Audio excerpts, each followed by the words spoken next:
Hello बच्चों, प्रश्न है समय का उचित प्रबंध करने पर अनुच्छेद लिखिए। अब समय का प्रबंध कैसे कैसे करना है, पहले तो हम समय की महत्वता बता देंगे, फिर उसके प्रबंध मतलब हम टाइम टेबल्स कैसे बना सकते हैं और उसके लिए उपाय और सुझाव। ठीक है।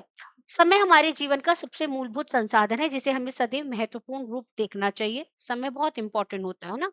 सफलता और सुख के पथ पर अगर मुझे सफलता चाहिए, सुख चाहिए, तो मुझे अपने समय को बचा कर रखना, उसका उचित प्रबंध करना होगा। अब उसके क्या-क्या प्रबंध कर सकते हैं? समय का उचित प्रबंधन करने के लिए हमें अपने लक्ष्य जो मेरा गोल है उसको पहले पहचानना होगा, फिर उससे रिलेटेड मुझे अपनी दिनचर्या की नियमावली यानी मुझे अपने क्या टाइम टेबल बनाना होगा, उसको सशक्त रूप से फॉलो भी करना है। ऐसा नहीं सिर्फ टाइम टेबल बना लिया और किया नहीं।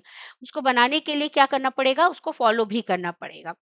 समय की व्यवस्था करते समय सारणी निर्माण, लक्ष्यों के लिए समय अंतराल जैसे उपाय हमें समय पर प्रभावी प्रबंधन करने में मदद करते हैं। समय का उचित प्रबंधन हमें अवकाश, कार्य में के संतुलन को बनाए रखने भी मदद करता है। तो अगर मैंने कोई फॉर एग्जांपल मेरे घर पे शादी है, ठीक है? और मैं टाइम से अगर पहले मतलब मैंने एक योजना बना ली कि अच्छा मुझे इतने दिन में ये काम खत्म कर लेना है। तो मुझे अगर कोई छुट्टी लेनी भी है तो भी मेरा काम पूरा रहेगा। है ना? तो ये योजना बनाने से होगा, एक टाइम टेबल बनाने से होती है।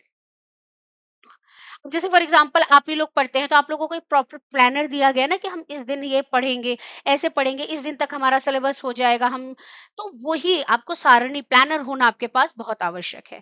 ठीक है? समय एक मूल्यवान संसाधन है जिसे हमें संयम और समझदारी के साथ उपयोग करना चाहिए। समय महत्वपूर्ण समय को हमें आज भी बहुत महत्वपूर्ण समझना चाहिए और एक उसका निर्णय लेना चाहिए कि हमें इस समय को बचाना है और एक-एक क्षण को बचाकर अपनी सफलता की ओर आगे बढ़ते रहना है। ठीक है? तो इस तरह से आप इसे बनाकर लिख सकते हैं।